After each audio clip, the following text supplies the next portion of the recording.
ஹல்லேலூயா. ஸ்தோத்திரம் ஆண்டவரே, ஸ்தோத்திரம். நன்றிப்பா.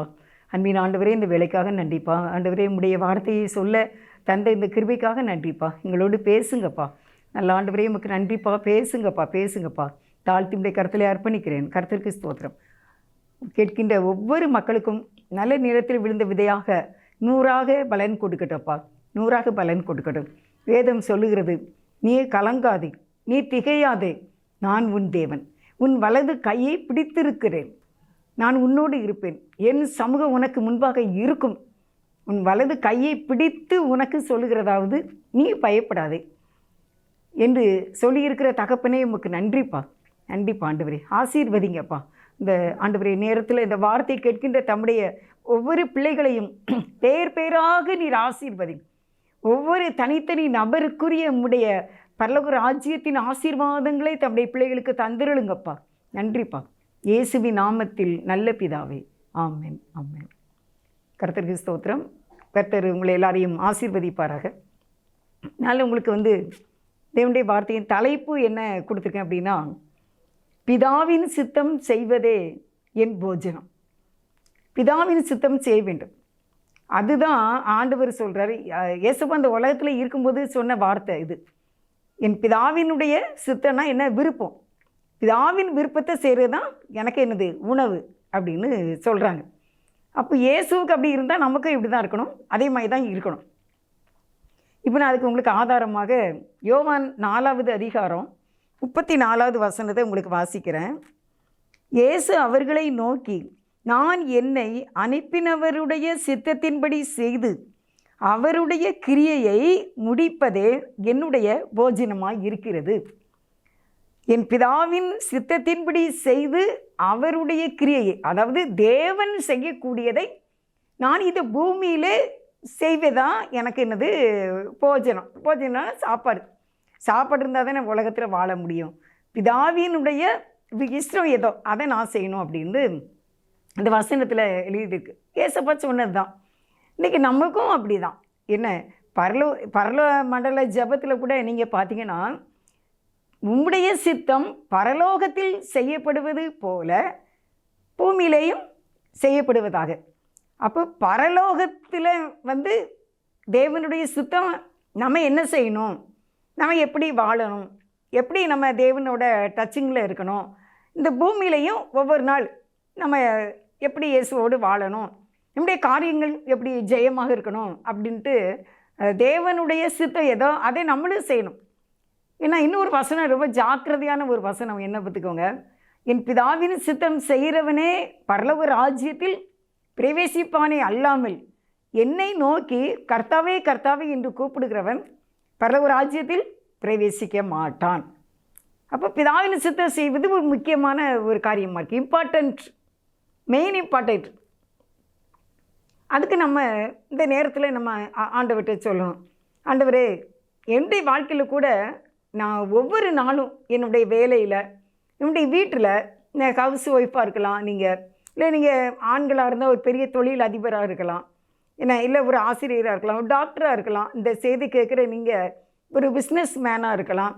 யாராக நீங்கள் இருந்தாலும் சரி, உங்களுடைய ஒவ்வொரு செயல்பாட்டிலும் செய்கையிலும் பிதாவின் சித்தம் அங்கே இருக்க வேண்டும். அதனால தான் ஆண்டவர் கூட ஒரு இடத்துல சொல்கிறாரு பார்த்துக்கோங்க. கொரிந்தியர் அப்படியே அவர் பவுல் எழுதுகிற நிருபத்தில், நாங்கள் இந்த ஊரில் போய் இந்த மாதிரிலாம் தொழில் செய்ய போகிறோம் அப்படி இப்படிலாம் நீங்கள் சொல்லக்கூடாது. நாங்கள் உயிரோடு இருந்தால் என் ஆண்டவருக்கு சித்தமானால் நாங்கள் இந்தந்த ஊரில் போய் இதை செய்வோம்னு சொல்லணும் அப்படின்னு எழுதியிருக்கு. இப்போ நான் ஒரு உண்மையாக இயேசுப்பா அந்த உலகத்தில் வாழும்போது இருந்த ஒரு சம்பவத்தை உங்களுக்கு நான் எடுத்துக்காட்ட இருக்கின்றேன். பரிசுத்த ஆவியானவர் கண்டிப்பாக நம்மோடு பேசுவாங்க. யோவான் 4வது அதிகாரத்தில் ஆண்டவர் தன்னுடைய சீடர்களோடு கூட சமாரியா நாட்டுக்கு போகிறார். அப்படி போகும்போது வழியில் ஒரு ஊர் வருது பார்த்துக்கோங்க. அந்த ஊர் எந்த ஊர் அப்படின்னா அதுக்கு பேர் சீகார். நான் உங்களுக்கு வாசிக்கிறேன். யோவான் 4வது அதிகாரம் 5வது வசனம். யாக்கோப்பு தன் குமாரனாகிய யோசேப்புக்கு கொடுத்த நிலத்துக்கு அருகே இருந்த சமாரியாவில் உள்ள சீகார் என்னப்பட்ட ஊருக்கு வந்தார். அப்புறம் சமாரியாங்கிற நாட்டுக்கு போகிற வழியில் இந்த சீகாருங்கிற ஒரு ஊர் இருக்குது. அங்கே எந்த நிலம் இருக்குதானா, யாக்கோப்பு தன் குமாரனாகிய யோசேப்புக்கு கொடுத்த நிலத்துக்கு அருகில் அந்த ஊர் இருக்குது. அங்கே வந்து கிணறு வந்து யாக்கோப்பினுடைய கிணறு. அப்போ இந்த கிணற்று வழியாக ஆண்டவர் வரும்போது அந்த கிணத்துக்கிட்ட ஒரு கிணறு அங்கே இருக்குதுன்னு சொன்னேன்ல, யோவான் 4:6. அங்கே யாக்கோபுடைய கிணறு இருந்தது. இயேசு பிரயாணத்தினால் இளைப்படைந்தவராய் அந்த கிணற்றின் அருகே உட்கார்ந்தார். அப்பொழுது ஏறக்குறைய 6ஆம் மணி வேளையாய் இருந்தது. அருமையானவர்களே, நம்மளுடைய கணக்குப்படி பார்த்தா நம்ம சாயங்காலம் 6ஆம் மணி அப்படின்னு நம்ம எடுத்துக்கிறோம். ஆனால் நிறைய பேர் வந்து இது சாயங்காலம் தான் அப்படின்னு சொல்கிறாங்க.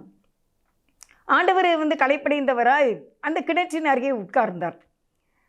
ஆண்டவர் உட்கார்ந்தார் என்றாலே வல்லமை புறப்படுகிறது என்று அர்த்தம். நான் உங்களுக்கு அதுக்கு ஒரு வசனம் சொல்கிறேன். லூக்காவில் 2வது அதிகாரம் 46, லூக்கா 2:46 ஆண்டவர் வந்து தேவாலயத்தில் போதகர் நடுவே உட்கார்ந்தார். அப்போ போதகர்களாக இருக்காங்க, பாஸ்டர்ஸு, அவங்களாம் நின்றுக்கிட்டு இருக்காங்க. இயேசு உட்கார்ந்தார். உட்கார்ந்துட்டாருனாலே என்னன்னா நிதானமாக பேச போகிறாரு.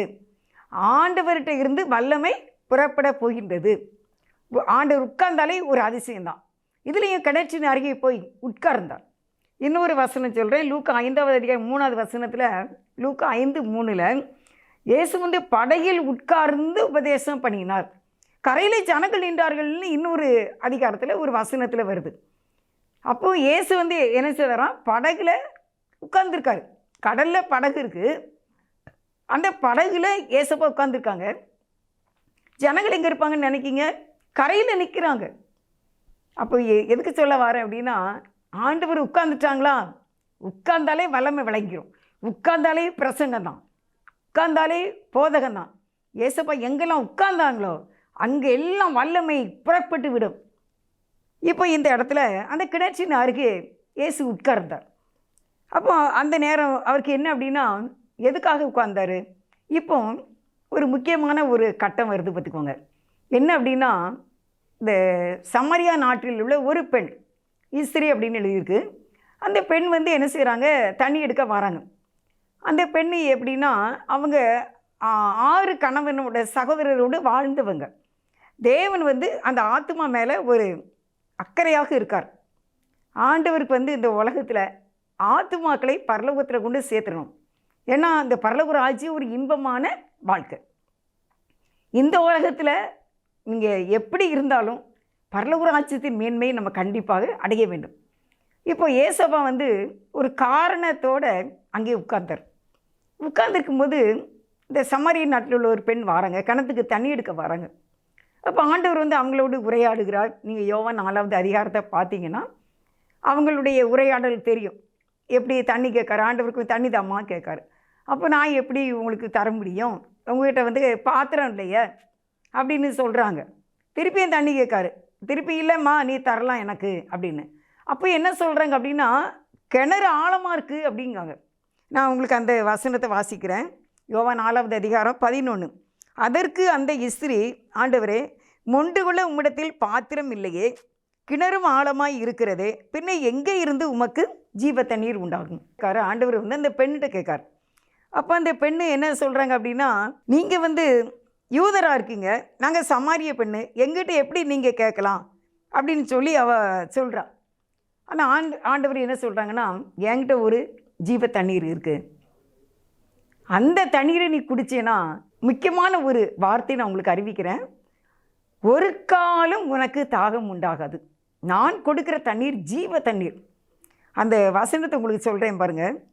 யோவான் 4வது அதிகாரம் 14, நான் கொடுக்கும் தண்ணீரை குடிக்கிறவனுக்கோ ஒரு காலம் தாகம் உண்டாகாது, நான் அவனுக்கு கொடுக்கும் தண்ணீர் அவனுக்குள்ளே நித்திய ஜீவ காலமாய் ஊறுகிற நீரூற்றாய் இருக்கும். ஒரு காலம் நீ கவலைப்பட மாட்டேன். உன்னுடைய ஆத்மா தேவனுடைய பரிசுத்த ஆவியினால் நிரம்பி இருக்கும். உன்னுடைய இருதயத்துக்குள்ளேயே நான் பரலோக ராஜ்யத்தினுடைய கிணற வைக்கிறேன், நீரூற்று. அந்த கிணறை நான் என்ன செய்கிறேன், உன்னுடைய இதயத்துக்குள்ளே வைக்கிறேன். அந்த ஆத்மா இருக்குல்ல, அதுக்குள்ளே கொண்டு நான் என்ன செய்கிறேன், பரிசுத்த ஆவியாகிய அந்த ஜீவ தண்ணீரை எப்பவும் உனக்குள்ளே ஊறிக்கிட்டே இருக்கும். உனக்கு இந்த உலகத்தினுடைய எந்த காரியத்திலையும் உனக்கு இன்ட்ரெஸ்டே இருக்காது. பரலோக ராஜ்யத்தின் மேன்மையை குறித்த ஆவல் உனக்கு இருக்கும். அப்போது உன்னுடைய லைஃப் எப்படி இருக்கும் அப்படின்னா மிகுந்த சமாதானமாக இருக்கும். நீ மரியாதையான ஒரு வாழ்க்கை நீ வாழ்வ. என்ன 4 பேர் உன்னை புகழக்கூடிய ஒரு வாழ்க்கை நீ வாழ்வ. ஏன்னா மேன்மையை கொடுக்கத்தான் ஏசப்பா வந்தாங்க. அதனால் அவர் நம்மை மேன்மைப்படுத்தணும்னு தான் ஆண்டவருக்கு எண்ணம். அவருடைய பிள்ளைங்களை ஆண்டவர் மேன்மையாக தான் வைப்பார். அதனால் இந்த பெண் எப்படிப்பட்ட ஒரு பெண் அப்படிங்கிறத நான் உங்களுக்கு சொல்கிறேன். எல்லாருக்கும் இந்த சமாரியா ஸ்திரீ சமாரியா பெண்ணை பற்றி தெரியுமா அப்படின்னு தெரியல எனக்கு. அதனால் கர்த்தர் எனக்கு இந்த அழியாத இந்த போஜனத்தை நீ சாப்பிடணும். நீங்கள் இந்த அழிந்து போகிற போஜனத்துக்காகவே நீங்கள் பிரயாசப்படுறீங்க. இந்த உலகத்தில் எல்லாருமே எதுக்கு தான் அலைகிறாங்க அப்படின்னா அழிந்து போகிற போஜனம் தான். போஜனம் என்னென்னா சாப்பாடு. இந்த சாப்பாடு, இந்த உலகம், இந்த உலகத்தினுடைய காரியங்கள், இதுக்காகவே தான் கிரியை நடப்பிக்கிறோம். காலையிலேருந்து இரவு வரைக்கும் என்ன நடக்குதுன்னா இந்த உலகத்தில் உள்ள காரியங்களுக்காகவே தான். அதையே பிரச்சனையாகி அதுவே மனக்கலக்கத்தை கொடுத்து அதுவே நமக்கு நிம்மதி இல்லாத ஒன்றை கொண்டு வரக்கூடியதாக இருக்கின்றது. அதனால் ஏசப்பா சொல்கிறாங்க, நான் உனக்குள்ள ஒரு ஜீவ தண்ணீரை கொடுக்க. இது உனக்கு இந்த மாதிரி தடுமாறக்கூடிய வாழ்க்கை உனக்கு இருக்காது. உனக்கு துக்கமும் இருக்காது, மன இடறலும் இருக்காது. நீ கவலையே படாத ஒரு வாழ்க்கையை நான் உனக்கு தருவேன் அப்படிங்கிறதான் இதனுடைய அர்த்தம். பார்த்துக்கோங்க. அப்படி சொன்ன உடனே அந்த இஸ்திரி கேட்குறா, அப்போ எனக்கு நான் தாகம் உண்டாமலும் இப்படி நான் கிணத்துக்கெல்லாம் தண்ணி எடுக்காமல் இருக்கணும், அதனால் அந்த தண்ணி எனக்கு தந்துருங்க அப்படின்னு சொல்கிறாங்க. அந்த அம்மா சொல்கிறாங்க. அதுக்கு ஆண்டவர் என்ன சொல்கிறார் அப்படின்னா, நீங்கள் யோவான் 4:16, இயேசு அவளை நோக்கி நீ போய் உன் புருஷனை இங்கே அழைத்து கொண்டு வா என்றார். ஆண்டவர் இந்த பெண்ணுக்கு ஒரு பரிசுத்த ஆவியினுடைய வல்லமையான ஒன்றை அந்த இதயத்தில் வைக்கணும் அப்படின்னு நினைக்கும்போது அவங்களுடைய இதயத்துக்குள்ளே என்ன இருக்குது அதை வெளியே கொண்டு வரணும். ஏன்னா அந்த இதயம் எப்படி இருக்குன்னா அது தேவன் தங்கக்கூடிய அந்த ஆத்மா இருக்குல்ல, அந்த ஆலயம் அது எப்படி இருக்குது அப்படின்னா இருளாக இருக்கின்றது. அப்போ இந்த இருள் நிறைந்த இந்த பெண்ணுடைய வாழ்க்கையை நான் வெளிச்சத்துக்கு கொண்டு வரணும் அப்படின்னு அந்த உள்ளான அதை இன்னருமாங்க உள்ளான இதுக்குள்ளே தேவன் தம்முடைய ஆவியை வைத்து அவளுக்கு அங்கே ஒரு கிணறு, அதாவது ஜீவ நீரூட்டு உண்டாகும்படி செய்கின்றார். இந்த உலகத்தில் ஏசப்பாவை நல்லா விசுவாசித்து உண்மையாக அவரோடு வாழ்ந்து இருக்கிற 100 வயதுக்கு மேற்பட்ட அநேக பரிசுத்தவான்கள் இந்த பூமியிலே வாழ்ந்து கொண்டு இருக்கின்றார்கள். எந்த ஒரு கவலை இல்லாமல் கர்த்தரோடு நெருங்கிய உறவோடு வாழக்கூடிய தன்மையை இறைவன் நம்முடைய இதயத்துக்குள்ளே வைக்கின்றார். அவர் நமக்குள்ளே வாழ்கின்றார். அவர் வாழ்வதற்காக இந்த பெண்ணுக்கு உன் புருஷனை அழைத்து கொண்டு வா. உன்னுடைய உள்ளான மேட்ரு என்ன? நீ எதுக்கு இப்போ இந்த தண்ணியை கேட்க என்கிட்ட? நான் தண்ணி கேட்டோடனே நீ தண்ணி தந்துட்டு போயிருக்கலாம்ல என்ன? அப்போ ஏன் நீ இப்படி கேட்டுக்கிட்டு இருக்க? அப்போ ஆண்டவர் நினைக்கிறாங்க. ஆண்டவர் என்ன அப்படின்னா அந்த பெண்ணுக்கு ஒரு உள்ளான மனசில் அந்த தண்ணியை நம்ம வாங்கிடணும். இப்படிலாம் எதுக்கு நம்ம இப்படி அலைஞ்சிட்டு கிடக்கிறது? குடத்தையும் எடுத்துக்கிட்டு சமாரிய நாட்டில் இருந்து இந்த சீக்கருங்கிற ஊருக்கு வரைக்கும் வர வேண்டியது இருக்குது இந்த அம்மா. அதெல்லாம் எதுக்கு இந்த கஷ்டம் அப்படின்னு அவங்களுக்கு இதை எப்படியாவது நம்ம பெற்றுக்கொள்ள வேண்டும் என்ற ஒரு தாகம், ஒரு வாஞ்ச, ஒரு ஆசைன்னு வச்சுக்கோங்களேன். இருந்த உடனே ஆண்டவர் அதை தான் அவர் கண்டுபிடிக்கார். இப்போ இந்த பெண்ணை எப்படி ஹேண்டில் பண்ணணும், எப்படி நடத்தணும் அப்படின்னு கரெக்டாக ஏசப்பா நடத்துகிறாங்க. என்னையும் எப்படி நடத்துனாங்க, உங்களையும் நடத்திக்கிட்டு இருக்காங்க, இன்னும் நடத்துவாங்க. அவருக்கு ஆசை நம்முடைய உள்ளான இதயத்தில் இறைவனோடு வாழ வேண்டும். நம்ம என்றைக்குமே பரிசுத்தமாக இருக்கணும், சந்தோஷமாக இருக்கணும், குடும்பமாக நோவா குடும்பம் எப்படி அந்த கப்பலில் அவங்க அவ்வளோ நாள் 40 நாள் மழை பெய்து அதுக்கப்புறம் தண்ணி நிற்க வரைக்கும் அவங்க ரொம்ப ஹாப்பியாக இருந்தாங்க அந்த கப்பலில். அதே மாதிரியான ஒரு வாழ்க்கை இயேசுவோடு இந்த பூமியிலேயே வாழ வேண்டும் என்பது தான் ஆண்டவருக்கு இஷ்டம். அந்த தான் இந்த பெண்ணுக்குள்ளே வைக்கணும்னு நினைக்கும்போது அப்படியே உள்ளான வாழ்க்கை விசாரிக்கார் ஆண்டவர். இப்போ நம்ம டாக்டர்கிட்ட போகிறோம், உடம்பு சரியில்லைன்னு, அப்போ என்னெல்லாம் செய்யுது அப்படின்னு கேட்பாங்க. முன்னாலெல்லாம் எப்படி கேட்பாங்க அப்படின்னா, டாக்டர்கிட்ட போனாச்சுன்னா சோமில் காய்ச்சல் இல்லை வயிறுவலி அப்படின்னா நேற்று என்ன சாப்பிட்டீங்க, நைட்டு என்ன சாப்பிட்டீங்க, இப்போ வரும்போது என்ன சாப்பிட்டீங்க அப்படின்னு கேட்பாங்க. அதை வச்சு அவங்க என்ன செய்வாங்க, கண்டுபிடிச்சிருவாங்க. பார்த்துக்கோங்க. இப்போல்லாம் அப்படி ரொம்ப கேட்குற மாதிரி தெரில. அப்படி உடனே என்ன செய்வாங்க, ஸ்கேன் எடுக்கணும்பாங்க. இல்லை நான் 3 நாள் மாத்திரை தரேன் சாப்பிடுங்க அப்படிம்பாங்க. அப்போ இப்போ வந்து ஆண்டவர் வந்து என்ன அப்படின்னு இந்த பெண்ணை ஸ்கேன் எடுக்காரு. என்ன ஸ்கேன்? பெரிய எம்ஆர்ஐயை விட மேலான ஒன்று. அதை உள்ளான இருதயத்துக்குள்ளே எடுக்க உடனே அந்த அம்மா சொல்லிட்டாங்க, உன் புருஷனை அழைத்து கொண்டு வா. உடனே அவங்க சொல்லி அதுக்கு என்ன சொல்கிறாங்க அப்படின்னா, யோவான் 4வது அதிகாரம் 17வது வசனத்தில், அதற்கு அந்த ஸ்திரீ எனக்கு புருஷன் இல்லை என்றாள். இயேசு அவளை நோக்கி, எனக்கு புருஷன் இல்லை என்று நீ சொன்னது சரிதான். ஸ்கேனில் என்ன வருது அப்படின்னா, புருஷன் இல்லை என்று அவள் சொன்னது சரிதான். ஆனால் அவள் என்ன சொல்கிறா, எனக்கு புருஷன் இல்லைங்க. ரிப்போர்ட்டு வேறு மாதிரி வருது, அவள் சொல்கிறது வேறு மாதிரி வருது. ஆனால் ரிப்போர்ட்டு என்ன காட்டுது அப்படின்னா, எனக்கு புருஷன் இல்லை என்று நீ சொன்னது சரிதான் இல்லைங்கிறத காட்டுது. ஆனால் அது இன்னும் உள்ளானதில் என்ன காட்டுதுன்னு பாருங்கள். 18வது வசனத்தில், எப்படி எனில் 5 புருஷர் உனக்கு இருந்தார்கள், இப்பொழுது உனக்கு இருக்கிறவன் உனக்கு புருஷன் அல்ல, இதை உள்ளபடி சொன்னாய் என்றார். இப்போ தான் அந்த தேவன் எடுக்கிற அந்த எம்ஆர்ஐ ஸ்கேன் வந்து எல்லாத்தையுமே சொல்லிட்டு, அவங்க எனக்கு புருஷன் இல்லைன்ட்டாங்க ஒரே வார்த்தையில். ஆனால் தேவனுடைய உள் பார்வையானது அந்த ஆத்மாவில் உள்ள அந்த பாவத்தன்மையை வெளியே கொண்டு வந்து விட்டது. உடனே ஆண்டவரே சொல்லிட்டாங்க, நீ சொன்னது சரிதாம்மா, உனக்கு ஏற்கனவே 5 பேர், இப்போ இருக்கிறவனு உனக்கு யாரு கிடையாது, கணவன் கிடையாது. அப்போ ஆண்டவர் வந்து கரெக்டாக அவங்கள ஹேண்டில் பண்ணுறார். என்ன, எப்படியாவது இந்த பெண்ணை இந்த பாவக்கட்டில் இருந்து, இந்த கேவலமான வாழ்க்கையில் இருந்து விடுவிக்கிறது தான் இன்றைக்கி எனக்கு சாப்பாடு அப்படிங்கிறதுல ஆண்டவர் களைப்படைந்தவராய் உட்கார்ந்தாருன்னு 4வது அதிகாரம் 6வது வசனத்தில் இருந்தாலும் ஏசப்பா வந்து அதிலெல்லாம் அவர் சோர்ந்து போகலை. அதுக்கப்புறம் சொல்கிறார், உடனே அவள் எல்லாத்தையும் சொன்ன உடனே அவள் சொல்கிறா, யோவான் 4வது அதிகாரம் 19வது வசனத்தில், அப்பொழுது அந்த ஸ்திரீ அவரை நோக்கி, ஆண்டவரே நீர் தீர்க்கதரிசி என்று காண்கிறேன். இப்போ அவளுடைய பார்வையும் கணிப்பும் தலைவரை சரியாக மதிக்க தெரிந்து விட்டது. சரியாக கணிக்கிறாங்க, அவருடைய கணிப்பு வந்து கரெக்டாக. இப்போ யூதாஸ் வந்து இயேசுவை காட்டி கொடுக்குறாரு. அதுக்கு முன்னாலே மரியாள் வந்து ஆண்டவருடைய பாதத்தை கழுவுறாங்க அந்த தைலத்தை வச்சு. அப்போ கழுவும்போது யூதாஸ் எல்லாம் என்ன சொல்கிறாங்க, இதை 300 பணத்துக்கு விற்று ஏழைக்கு கொடுக்கலாமே அப்படின்னு சொல்கிறாங்க. தைலத்தின் மதிப்பு தெரியும், ஆனால் தலைவரின் மதிப்பு தெரியல. இவ்வளோ பெரிய உலகத்தை படைச்சி உண்டாக்கி இன்றைக்கு ஜனங்களை வாழ வைத்து கொண்டு இருக்கின்ற, கடைசி வரைக்கும் நம்மை பாதுகாத்து, நம்முடைய பிள்ளைகளை பாதுகாத்து, குடும்பங்களை பாதுகாத்து, நம்ம எப்போல்லாம் ஜெபம் பண்ணுறோமோ அதெல்லாம் கேட்டு, நம்ம அழும்போது நமக்கு உதவி செய்து, இந்த வியாதிகளில், கஷ்டங்களில், துன்பங்களில் நமக்கு துணையாக இருந்து வழி நடத்துகிற ஆண்டவரின் மதிப்பு தெரியல யூதாஸ்க்கு. தைலத்தின் மதிப்பு தெரிஞ்சவருக்கு தலைவரின் மதிப்பு தெரியல. நம்ம அப்படி இருக்கக்கூடாது. அதனால தான் 300 வெள்ளி காசுக்கு ஏசப்பா காட்டி கொடுத்துட்டார். இன்றைக்கி நம்முடைய ஆண்டவரை நம்ம சரியாக நமக்கு மதிக்க தெரியணும். இந்த அம்மா சொல்லிட்டாங்க, நீ தீர்க்கதரிசி என்று காண்கிறேன். கடைசியில் அவங்க வந்து யோவான் 4வது அதிகாரம் 25ல், அந்த ஸ்திரீ அவரை நோக்கி, கிறிஸ்து எனப்படுகிற மேசியா வருகிறார் என்று அறிவேன், அவர் வரும்போது எல்லாவற்றையும் நமக்கு அறிவிப்பார் என்றாள். 26, அதற்கு இயேசு, உன்னுடனே பேசுகிற நானே அவர் என்றார். நான் தான் மேசியா வருவார், கிறிஸ்து வருவார், அவர் எல்லாத்தையும் சொல்லிடுவாருன்னு நாங்கள் என்ன செய்திருக்கோம், எங்களுக்கு தெரியும். அப்படின்னு சொன்ன உடனே ஆண்டவர் சொல்கிறார், அது நான் தான் அப்படின்னு சொன்னார். உடனே அவங்க என்ன செய்தாங்க தெரியுமா, ஊருக்குள்ள எல்லார்ட்டையும் போய் சொல்லி எல்லாரையும் கூட்டிகிட்டு வந்துட்டாங்க. நான் செய்ததே ஒருவர் எனக்கு சொன்னார்.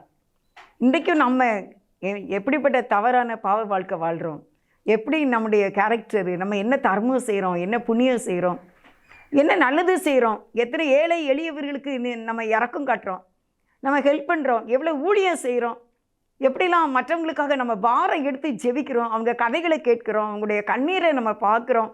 எல்லாமே ஏசப்பா என்ன செய்வாங்க, ஸ்கேன் எடுத்து வச்சுருப்பாங்க. எல்லாமே ஆண்டவருடைய கணக்கில் தான் இருக்கும். ஒரு நாள் அவர் நம்மை கைவிடவே மாட்டார். நம்மை பாதுகாப்பதற்காக அவர் நம்மோடு கூடவே இருக்கின்றார். இப்போ அம்மா சொல்கிறாங்க, மேசியா கிறிஸ்து வரும்போது எல்லாவற்றையும் சொல்லிடுவார், நீங்கள் சொல்லிட்டீங்க என்ன அப்படின்னு அவங்க இயேசுவை சரியானபடி மதிக்க தெரிஞ்சுது அவங்களுக்கு. அதனால் ஊர் மக்களை கூட்டிக் கொண்டு வந்து மேசியா தான் வந்திருக்காரு அப்படின்னு சொல்லி அவங்க எல்லாட்டையும் என்ன செய்கிறாங்க, சொல்லுகிறாங்க. நான் செய்த எல்லாவற்றையும் ஒரு மனுஷர் சொன்னார், அவரை வந்து பாருங்கள் அப்படின்னாங்க. உடனே அவங்க எல்லாம் வந்து பார்த்து இயேசுவை ஏற்றுக்கொண்டார்கள், இரட்சகராக எல்லாரும் விசுவாசித்தார்கள். அப்புறம் சீடர்கள் என்ன சொன்னாங்கன்னு, இப்போ சீடர்கள் வந்துட்டாங்க. இப்போ இந்த பெண்ணிட்ட எல்லாம் பேசியாச்சு, ஊர் மக்கள் எல்லாம் ரட்சிக்கப்பட்டாச்சு. இப்போ சீடர்கள் கேட்குறாங்க, அவங்க என்ன செய்திருக்காங்க, உணவு வாங்கிட்டு வந்துட்டாங்க. இந்த காலத்தில் மாதிரி ரெஸ்டாரண்ட்டோ ஃபோனில் ஆர்டர் பண்ணால் சாப்பாடு வர்றது காலம் அந்த காலத்தில் கிடையாது. எங்கேயாவது ஒரு வேறு ஊரில் தான் போய் சாப்பாடு வாங்க போயிருந்தாங்க. இப்போ அவங்க சாப்பாடு வாங்கிட்டு வந்துட்டாங்க. வந்து ஆண்டவரை கேட்குறாங்க. வாசிக்கிறேன், யோவான் 4வது அதிகாரம் 31வது வசனம். இப்படி நடக்கையில் சீசர்கள் அவரை நோக்கி, ரபி, போஜனம் பண்ணும் என்று வேண்டிக் கொண்டார்கள். 32. அதற்கு இயேசு, நான் புசிப்பதற்கு நீங்கள் அறியாத ஒரு போஜனம் எனக்கு உண்டு. 33. அப்பொழுது சீசர்கள் ஒருவரை ஒருவர் பார்த்து, யாராவது அவருக்கு போஜனம் கொண்டு வந்திருப்பானோ என்றார்கள். ரபி, இப்படி நடந்துகிட்டு இருக்கும்போது சொல்கிறாங்க, ரபி நீங்கள் சாப்பிடுங்க, வேண்டிக் கொண்டார்கள். ரொம்ப கெஞ்சி கேட்குறாங்க, சாப்பிடுங்க, ரொம்ப டைம் ஆயிடுச்சு, நீங்கள் சாப்பிடுங்க அப்படின்னாங்க. அதுக்கு இயேசுப்பா என்ன சொன்னாங்க, நீங்கள் அறியாத ஒரு போஜனம் எனக்கு இருக்குது. ஆனால் இவங்க என்ன நினச்சிட்டாங்க, நடுவில் யாரோ வந்து ஆண்டவர் சாப்பாடு கொடுத்துருப்பாங்களோ அப்படின்னு சீடர்கள் நினைக்காங்க. ஆனால் ஆண்டவர் சொல்கிறாரு, நீங்கள் அறியாத ஒரு சாப்பாடு எனக்கு உண்டு, அதை இப்போ நான் சாப்பிட்டுட்டேன். ஏன்னா 6 கணவனோடு வாழ்ந்த இந்த பெண் இன்றைக்கு மேசியாவை கண்டுகொண்டாள். ஒரு காலம் இனிமே இந்த பாவத்தை செய்யக்கூடாத படிக்கு பரிசுத்த ஆவியானவரை அந்த பெண் உள்ளத்திலே தேவன் இயேசு வைத்து விட்டார். இப்போ அந்த பெண்ணுக்குள்ளே தேவனுடைய ஆவியானவர் வந்து விட்டார். அவருடைய மனக்கண்கள் திறக்கப்பட்டன. இனிமேல் நான் அப்படி தவறு செய்யக்கூடாது, இது ஒரு கேவலமான வாழ்க்கை, இந்த வாழ்க்கை எனக்கு வேண்டாம், வாழ்க்கை எனக்கு வேண்டாம். நான் மேசியாவை கண்டுகொண்டேன், நான் கிறிஸ்துவை கண்டுகொண்டேன். அதனால் இனிமேல் எனக்கு ஒரு நாளும் இப்படிப்பட்ட வேசித்தனத்தில் எனக்கு ஆசை கிடையாது. ஒரு காலம் எனக்கு இந்த விபசாரத்தில் எனக்கு தாகம் கிடையாது. இனிமேல் நான் இனிமேல் பரலோக ராஜ்யத்தையும் அழிந்து போகாத அந்த தேவனோடு வாழக்கூடிய நித்தியமான இயேசுவோடு என்றென்றைக்கும் ஜீவித்திருக்கிற இயேசுவோடு நான் வாழ்வேன் என்று தன்னை அர்ப்பணித்தாள். யோவான் 4:34. இயேசு அவர்களை நோக்கி, நான் என்னை அனுப்பினவருடைய சித்தத்தின்படி செய்து அவருடைய கிரியை முடிப்பதே என்னுடைய போஜனமாக இருக்கிறது. அருமையானவர்களே, பிதா சொன்னதையே இயேசு செய்கிறார். அப்போ பிதா வந்து அந்த பெண்ணை அனுப்புகின்றார், இயேசுவும் இந்த பெண்ணை சந்திக்கின்றார்கள். அங்கே ஒரு பெரிய ரட்சிப்பு பாதாளத்துக்கு விடுவிக்கிற காரியம் அங்கே நடந்தது. 6 கணவனோடு வாழ்ந்த பெண் தூண்டி கொடுத்த அந்த பொல்லாத ஆவி அந்த சகோதரியை விட்டு வெளியே போய்விட்டது. இனிமே இவளுக்கு இந்த விபசாரத்தில் இன்ட்ரெஸ்ட் இல்லை. தேவனோடு வாழக்கூடிய தன்மைக்குள்ளே கர்த்தர் கொண்டு வந்து விட்டார். அவளுடைய அந்த விபசார மயக்கத்தின் அந்த கண்ணிகள், அந்த கட்டுகள் கலன்று விட்டன. கலந்ததுனால இப்போ இதுதான் அவள் கலந்து அவள் தேவனை அறிந்து கொண்டாள், கிறிஸ்து என்று அறிந்து கொண்டாள், மேசியா என்று அறிந்து கொண்டாள். அதனால் இதுதான் எனக்கு இனிமே போஜனம் அப்படின்னு சொல்லி இயேசுப்பா சொல்கிறாங்க. அருமையானவர்களே, நீ பிதாவின் சித்தம் இதுதான். பிதா இந்த பெண்ணை சந்திக்கும்படியாக இந்த பூமியில் அனுப்பினார். அதே மாதிரி ஒரு சந்திப்பு ஏற்பட்டது. என் பிதாவின் சித்தத்தின்படி செய்கிறவனே பரலோக ராஜ்யத்தில் பிரவேசிப்பான். அழிந்து போகிற போஜனத்துக்காக கிரியை நடப்பிக்காதீங்க. அழியாத நித்திய ராஜ்யம் வரைக்கும் நம்மை கொண்டு செல்லக்கூடிய அந்த காரியத்துக்காகவே நாம் கிரியையை நடப்பிக்க வேண்டும் என்று வேதம் சொல்லுகிறது. சொல்லி இந்த பெண்ணுடைய பாவத்தில் இருந்து அவளை விடுவிக்கிறார். அவள் சாத்தானுக்கு பயன்படும் பாத்திரமாக இருந்த பெண்ணை தேவன் அவருக்கு ஏற்ற நல்ல பாத்திரமாக எடுத்து விட்டார். இப்போ இந்த பெண் யாரு? இஸ்ரவேலே, நீ பாக்கியவான், கர்த்தரால் ரட்சிக்கப்பட்ட ஜனமே உனக்கு ஒப்பானவன் யார்? நீ பாக்கியவதி, விசுவாசித்தவளே நீ பாக்கியவதி. அந்த கேட்டகரிக்கு வராங்க, அந்த ஸ்டேட்டஸ்க்கு வராங்க. பாருங்க, பரிசுத்தவான்களுடைய வரிசைக்கு இந்த லேடி வந்துடுறாங்க, அம்மா வந்துடுறாங்க. என்னதான் பாவமாக இருந்தாலும் ஆண்டவரை சந்தித்து தன்னை அர்ப்பணிக்கும் போது அந்த பாவத்தினுடைய வல்லமை அழிந்து போகின்றது. ஆண்டவர் என்ன சொல்கிறாங்க தெரியுமா? உன்னுடைய பாவத்தெல்லாம் சமுத்திரத்தின் ஆழத்தில் கொண்டு போட்டுட்டேன், நான் இனிமே அதை நினைக்கவே மாட்டேன்னு சொல்கிறாங்க. அதை நான் இனி நினையாமலும் இருப்பேன் அப்படின்ட்டு ஏசப்பா சொல்கிறாங்க. எவ்வளோ நல்ல ஆண்டவர் பாருங்க. என்ன, எல்லாத்தையும் நான் அழிச்சிட்டேப்பா, உன் பாவத்தெல்லாம் மேற்கு கிழக்கு எவ்வளோ தூரமோ அவ்வளவு தூரமாய் என் கிருபை உனக்கு இருக்கும், வானத்துக்கு பூமிக்கு எவ்வளோ உயரமோ அவ்வளவாய் நான் இருப்பேன் அப்படின்னு சொல்கிற ஒரு அன்புள்ள மேசியா இன்றைக்கு நம்மை சந்திக்கிறார். அருமையானவர்களே, உங்களுக்கு நான் என்ன சொல்ல வரேன் அப்படின்னா, இந்த உலகத்தில் உள்ள அழிந்து போகக்கூடிய சாப்பாட்டுக்காகவே நம்முடைய வாழ்க்கையை நாம் கழிக்கக்கூடாது. அழியாத நித்திய ராஜ்யத்துக்குரிய காரியத்தையே நாம் சிந்திக்க வேண்டும். அதற்காகவே நாம் கிரியையை நடப்பிக்க வேண்டும். நீங்கள் ஒவ்வொரு செயலிலும், உங்களுடைய வேலையிலையோ, நீங்கள் இதை சகோதரனாக கேட்கலாம், நீங்கள் சகோதரிகளாக கேட்கலாம், வாலிபராக கேட்கலாம், முதியோராக கேட்கலாம். நீங்கள் கண்டிப்பாக உங்களுடைய ப்ரேயரில் இந்த வார்த்தை வரணும். ஆண்டவரே, உங்களுடைய சித்தம் நான் செய்ய வேண்டும். ஒவ்வொரு நாளும் என்ன குறித்து உங்களுடைய திட்டம் என்ன, உங்களுடைய பிளான் என்ன, அதை நான் செய்யணும்ப்பா. என்னே ஒரு நாள் சாயங்காலம் போல் 4 மணிக்கு ஒரு அம்மா ஃபஸ்ட்டு என்னை சந்தித்தாங்க. எனக்கு இயேசப்பாவுடைய பற்றியும் ரட்சிப்பை பற்றியும் எனக்கு அவங்க சொன்னாங்க. அன்றைக்கு நான் என்னை ஆண்டவருக்கு அர்ப்பணித்தேன், ஒப்பு கொடுத்தேன் ஆண்டவருடைய கிருபையினால். அப்போ அந்த சந்திப்பு, அந்த அம்மா ஆண்டவர் என்னை ரட்சிக்கும்படிக்கு அவர் என்னை அனுப்பினார், அவங்களே அனுப்பினார், என்னிடத்திலே அனுப்பினார். அவங்க தெய்வ சித்தம் செய்து முடிச்சிட்டாங்க. நம்முடைய வாழ்க்கையில் அநேக சந்தர்ப்பங்கள், சந்திப்புகள் தேவன் நமக்கு தருவார். எல்லாவற்றிலேயும் கிறிஸ்துவை வெளிப்படுத்துவதே அவருடைய சித்தமாக இருக்கின்றது. அதுதான் போஜனம். இந்த உலகத்தின் போஜனம், அழிந்து போகக்கூடிய போஜனத்துக்காக கிரியை நடப்பிக்க வேண்டாம். போஜனமே தான் வாழ்க்கை, சாப்பாடு தான் வாழ்க்கை இல்லை. கிறிஸ்துவோடு வாழ்வது தான் வாழ்க்கை. அதுதான் பரலோக ராஜ்யத்தில் நமக்கு கணக்கில் ஒரு அருமையானவர்களே. இன்றைக்கி தேவனுடைய பிள்ளைகளாக இந்த செய்தி நீங்கள் கேட்டுக்கொண்டு இருக்கின்றீர்கள். இது 30 நிமிட செய்தி தான். ஆனால் இது உங்களுக்கு நீடிய காலத்தின் வாழ்வின் செய்தியாக இருக்கும் என்று நான் விசுவாசிக்கிறேன். நித்திய காலம் எனக்குள்ளே ஊறுகிற ஒரு ஜீவ நீரூற்று, ஒரு பெரிய கிணறு, துறவு, எப்பொழுதும் அன்பினாலும் சந்தோஷத்தினாலும் சமாதானத்தினாலும் நிரப்பக்கூடிய ஒரு நீரூற்றை தேவன் உங்களுடைய உள்ளத்திலே வைக்கின்றார். பயப்படாதே என்கின்றார். அப்படி என்ன உனக்கு வந்துடும்? என்னையே தொடாமல் எதுவும் உன்னையே தொடாத. உனக்கு விரோதமாக யார் என்னமோ பேசினாலும் உன்னை தொடுகிறவன் என் கண்மணியை தொடுகிறான் என்று ஆண்டவர் சொல்லியிருக்காரு. அதனால் இதெல்லாம் மேட்டரே கிடையாது. நான் என் இயேசுவோடு வாழ்கின்றேன். உம்முடைய சித்தம் செய்ய வேண்டும் ஆண்டவரே. இந்த உலகத்தில் அழிந்து போகக்கூடிய அந்த சாப்பாட்டுக்காகவே என்னுடைய வாழ்நாளெல்லாம் நான் வாழ மாட்டேன். ஏசப்பா மாதிரி அநேக மக்களுக்காக ஜெபிக்கிறவங்களாக, பரலோக ராஜ்யத்திலே கொண்டு சேர்க்கிறவங்களுக்காக தான் நம்ம வாழணும். இந்த உணவுக்காகவே நம்முடைய வாழ்க்கையை நம்ம முடிச்சிடக்கூடாது. ஒரு சம்பவத்தை நான் ஒரு நாள் பார்த்தேன். ஒரு அக்கா இறந்து போயிட்டாங்க. அந்த இறந்த பிறகு அந்த வீட்டில் 3ஆவது நாள் ப்ரேயர் மீட்டிங் வச்சுருந்தாங்க. அப்போ அந்த ப்ரேயர் மீட்டிங்கில் சாட்சி சொல்கிறவங்க சாட்சி சொல்லுங்கள் அப்படின்னாங்க. அப்போ அந்த குடும்பத்தில் உள்ளவங்க எல்லாரும் நிறைய பேர் சாட்சி சொன்னாங்க.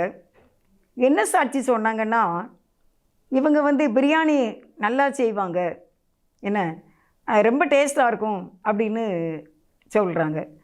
அதே மாதிரி கறி இறைச்சி குழம்பு வச்சா என்னென்ன மாதிரி குழம்பு வச்சா இப்படி டேஸ்ட்டாக வைப்பாங்க, என்ன அவங்க எந்தெந்த சாப்பாடு வச்சா அப்படியே ஒவ்வொரு வகையான உணவுகளை இவர்கள் மிகவும் சுவையாக செய்து எல்லாருக்கும், அவங்களுடைய சொந்தக்காரங்களுக்கு, வீட்டில் வர்ற பிள்ளைகளுக்கு, அவங்களுடைய குழந்தைகளுக்கு, பிள்ளைகளுக்கு எல்லாம் அப்படி அவங்க சுவையாக அவங்க செய்வது தான் அவங்களுடைய கேரக்டர் அப்படிங்கிற மாதிரி அந்த சாட்சியில் சொன்னாங்க. எனக்கு ரொம்ப மனசு கஷ்டமாக இருந்து. சாட்சியே அன்னைக்கு அந்த சாட்சியே உணவை பற்றி தான் இருந்துச்சு. பார்த்துக்கோங்க அருமையானவர்களே, கிறிஸ்துக்காக நம்ம செய்வது தான் என்றைக்கும் நிலைத்து இருக்கும். உங்களுடைய ஒவ்வொரு செயல்பாட்டிலுமே கிறிஸ்துவினுடைய காரியம் அங்கே வந்துடணும். இந்து சகோதர சகோதரிகள் மற்றவங்கள்ட்ட நம்ம சந்திக்கும்போது இயேசு பற்றி எப்படி தெரியும்னா, நாங்கள் கான்வெண்ட்டில் படித்தோம். அங்கே ஒரு மேம் எங்களுக்கு சொன்னாங்க. நான் எல்கேஜி படிக்கும் போதே ஒரு மேம் சொன்னாங்க, ஒரு டீச்சர் சொன்னாங்க அப்படின்னு சொல்லி, அதனால் அப்போவுமே நாங்கள் இயேசுவை தெரிஞ்சுக்கிட்டோம். இப்போ வரைக்கும் நாங்கள் இயேசுக்குள்ளே தான் இருக்கோம் அப்படின்லாம் நிறைய பேர் சொல்கிறாங்க. எப்படி இப்படி தெரியும் அப்படின்ட்டு. அது மாதிரி ஒரு தங்கச்சி வீட்டுக்கு நான் ப்ரேயர் பண்ண போயிருந்தேன். அவங்க இந்து குடும்பம் தான். அப்போ நான் ஒரு வசனம் சொன்னேன். இப்போ எனக்கு ஞாபகம் இல்லை, அது நிறைய ஆண்டு 30 வருஷத்துக்கு மேலே ஆகிட்டு பார்த்துக்கோங்க. அப்போ அங்கே நான் பேசிக்கிட்டு இருக்கும்போது ஒரு வசனம் சொன்னேன். அப்போ நான் சொன்னேன், இது வந்து பைபிளில் இருக்குமா அப்படின்னேன். அப்போ அந்த பொண்ணு என்ன சொன்னா அப்படின்னா, எங்கள் வீட்டில் பைபிள் இருக்குது அப்படின்னா. என்னது உங்கள் வீட்டில் இருக்கா அப்படின்னு கேட்டேன். அப்போ ஆமாம் இருக்குது, எடுத்துகிட்டு வரேன்னு எடுத்துகிட்டு வந்தாங்க. அது பெரிய வீடு, அது ரொம்ப நீளமான வீடு. அப்போ எடுத்துகிட்டு வந்தாங்க. எப்படி உங்கள் வீட்டுக்கு பைபிள் வந்துச்சு அப்படின்னு கேட்டேன். அப்போது நான் 8வது வகுப்பு படிக்கும் போதே எங்கள் அப்பாவுக்கு ஒருத்தங்க கிஃப்டாக கொடுத்துருந்தாங்க. அது எங்கள் வீட்டில் இருக்குன்னு எடுத்துகிட்டு வந்து காட்டினாங்க பார்த்துக்கோங்க. இன்றைக்கி அந்த குடும்பமே. அதனால் அருமையானவர்களே, பிதாவின் சித்தம் நம்ம செய்ய வேண்டும், அதுதான் நமக்கு ஆசீர்வாதம். ஜெபிப்போம். இல்லை நேசிக்கிற எங்கள் நல்ல தகப்பனே, உமக்கு ஸ்தோத்திரப்பா. நாங்கள் உம்முடைய சித்தத்தை செய்கிறவர்களாக இருக்க வேண்டும்.